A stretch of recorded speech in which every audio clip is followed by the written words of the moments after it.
So, first thing is this. For those of you watching the debt clock, there was this last week a recent change, actually a couple of recent changes. One was the debt went to zero for a brief period of time, and then it came back on. Everybody was wondering, well, how did that happen? What happened there? What actually happened was the debt was paid off. And then they put the numbers back up, so everybody thought it was just a glitch. I saw that. You'll see I saw here. that, and I was going to send it out in the newsletter, but then it disappeared. It went back to the normal number. Yes, this was by design because on that day they did pay off the debt.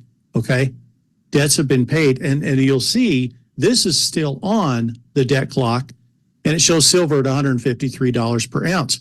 Well, you and I know that it's really sitting around $28, $29.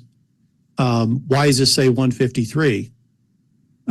Because they applied 153 per ounce when they did the clearing of the debt. So silver is going to be part of the backing of the new currency, and you're going to see some of that play out as we go forward. We're moving into a new paradigm. We're going to be getting into crypto land. A lot of people don't know what does that mean? What are these cryptocurrencies? And most people just look at it as Bitcoin. But I wanted to make this really clear. Saudi Arabia Petro-Dollar exit. So on Sunday, just this last Sunday, the contract ended. 50 years of the Petro-Dollar. The agreement with Saudi Arabia, they would only sell oil in U.S. dollars, is over, and they're not renewing it. So you can see here it says June 9th, and that's kind of where that's going. So this is big, and I don't want to understate this because the reason the U.S. currency or the Federal Reserve note has been the petrodollar is because every country was required to have it on hand in order to buy oil, to buy energy.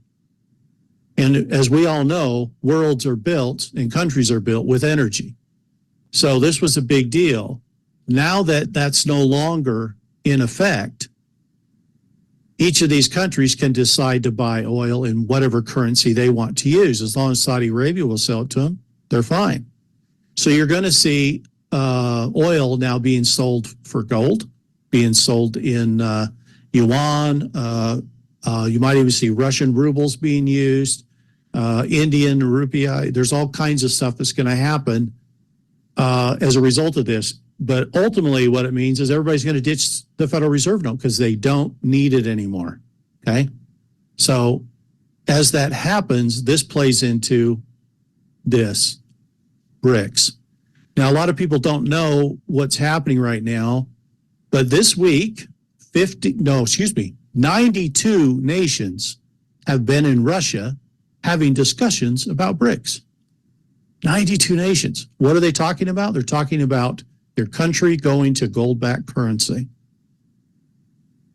With these talks and these initiatives, Russia moved forward and said, we're no longer going to accept U.S. dollars and euros on their trading stock exchange in Moscow. So this is basically Russia saying we are done with the U.S. dollar.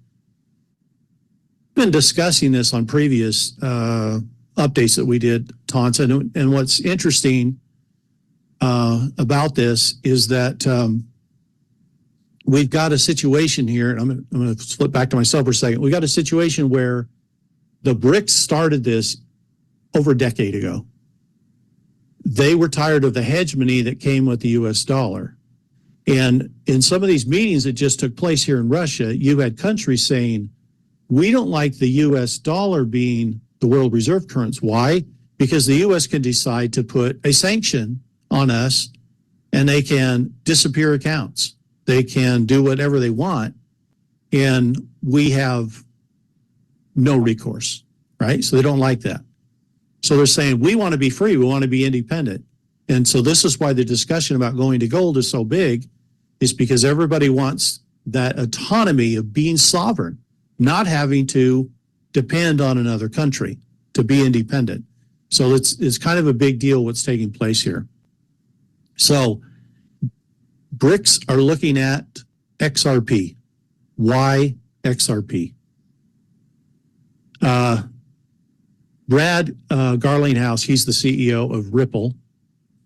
And he said this, what Amazon was to books, Ripple is to cross-border payments. And those that have been following Ripple, the whole world is hooking up to Ripple. The banks are hooking up. Each of the countries are hooking up. There's 50 nations on the continent of Africa, all in various forms of agreement, actually getting to agreement stage with Ripple about handling cross-border payment. And so what's been interesting is everybody's been asking me, well, hey, what's the quantum financial system? Well, you're looking at it, folks. You're looking at it. Look at this message from Japan. All banks in Japan will use XRP for cross-border payments by 2025. So now we have it all in front of us where we're looking at what is happening here. Now, in this next section, he goes on to talk about Ripple and XRP and why they're using Ripple and XRP for the QFS. He talks about tokenization, what those are, what cryptocurrency is, how to tokenize assets, and basically how the system's going to work with cross-border payments.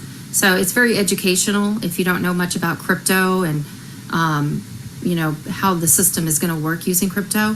So definitely watch the full video if you want to learn more about that particular subject. Let's look at this.